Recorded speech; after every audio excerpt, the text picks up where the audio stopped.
What's happening, folks? Happy Sunday. It's the captain.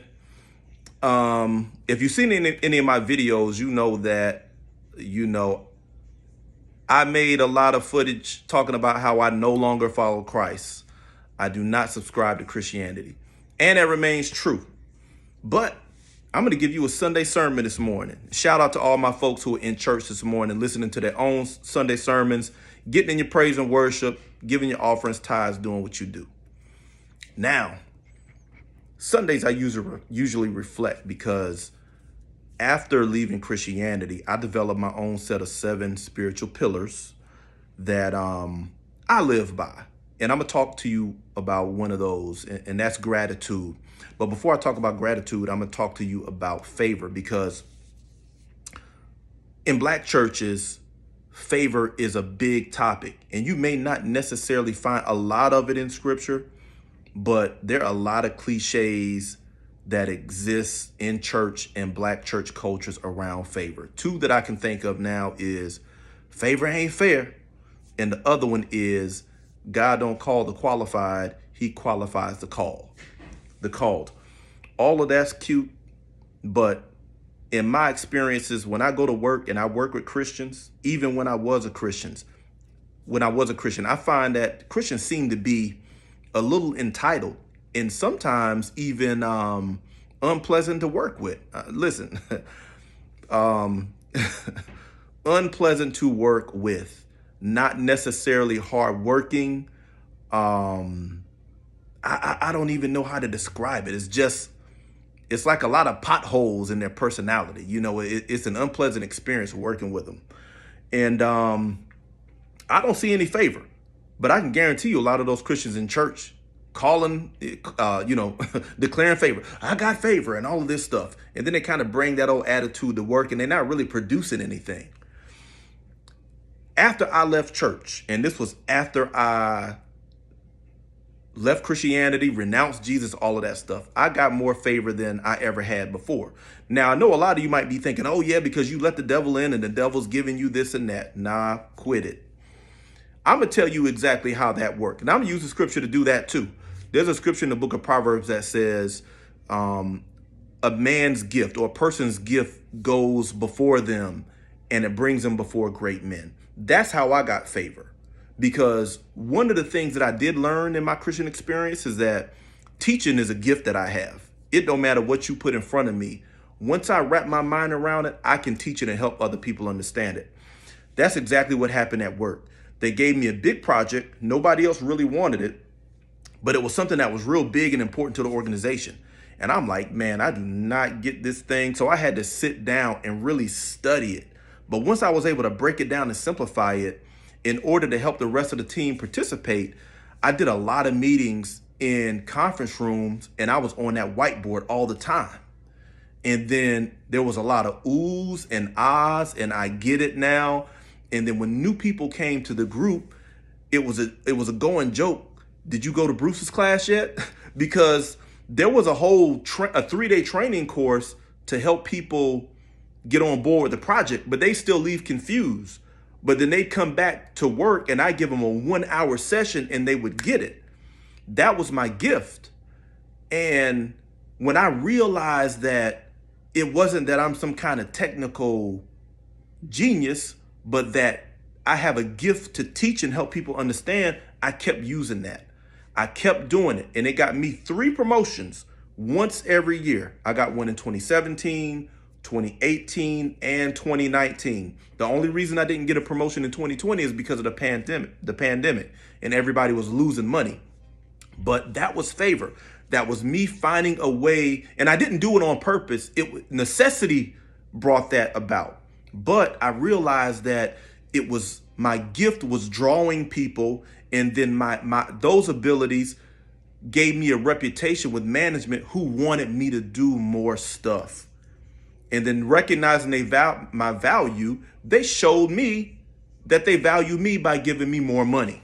Okay, that's favor. It's not a spooky, mystical God calling you for some reason that somebody's just going to recognize that the presence of God is on you. The presence of God is in you in the sense that God has given you something unique to you that should be your contribution to the world.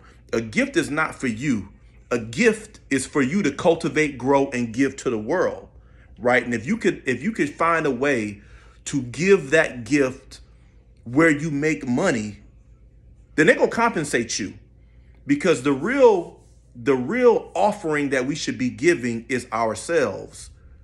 What God put in us to give as a contribution to the world. That's your offering. And when you can find a way to give that offering to somebody who values that or needs that, they'll compensate you in return with money. That's how that works. A lot of people are going to church and putting offerings and tithes on the altar and thinking that just because you laid that money down there, God is going to respond. Nah, God already laid the money. God already gave the value. The treasure is within. You have to find a way to identify that, refine that, and present it to the world, and then watch the world respond.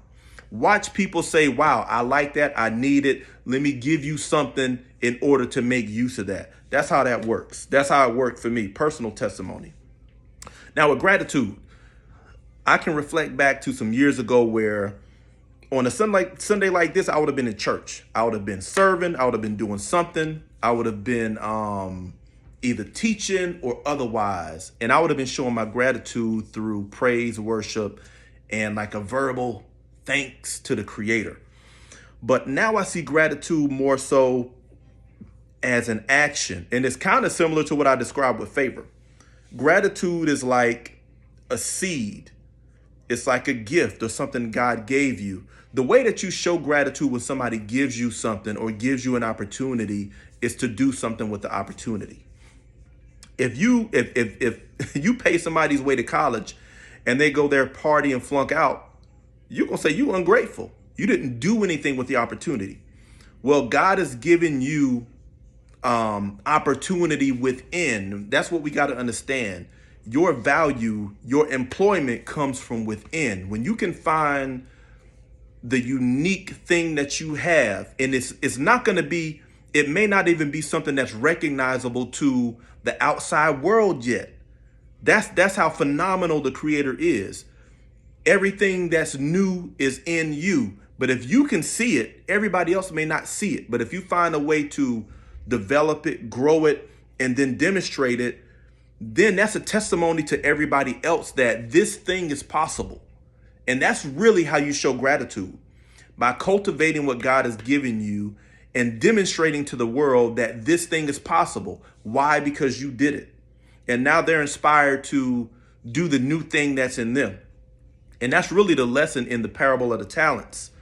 In the book of Matthew, when the owner left his estate to 3 people and he gave them a talent, one 5 talents, the other 2 talents, and the other 3 talents.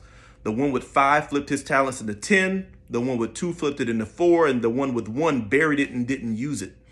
A lot of people who are in religion, you bury your talent and you think that you show gratitude to God just by going to church, serving in church, and doing these things. That's great. It's great being a part of that community, but the world needs what you have in you. The outside world, when you leave church, what are you doing with the abilities that you have? How are you enhancing someone else's life? How are you enhancing your own business? Building your own business and providing services and products to the world. How are you doing that? How are you making a change? Because that's what the Creator wants to see. That's what the universe respects. Void of religion, doctrine, principles, anything. That's what the universe respects. Action, motion, you recognizing what you have and you doing something with it is the best way to say thank you, because then you demonstrate openly for everyone to see what the Creator has done, because you didn't give yourself the gift. You came here with it. So obviously it's a gift. So now it's your job to give that gift to the world. And that's how you show gratitude. And that's how I practice gratitude now that I'm not a Christian. Not that I wouldn't do that as a Christian, but I had to put together my own spiritual pillars to give myself structure, because I'm a spiritual person. So I don't subscribe to biblical doctrine, but I'm still a man of principle. Okay, don't get it twisted. I didn't just float off into heathenness and immorality. I'm still a man of structure. So I wrote something out that I think can benefit me and benefit others. In fact, I may share all 7 principles later, but that is gratitude. Gratitude is an action word, not just an attitude. Take what the Creator has given you and demonstrate to other people that it's possible. Show them what God did. Like DJ Khaled said, God did. And that's it. Hope y'all have a great Sunday, great week. Stay blessed. Until next time. Peace.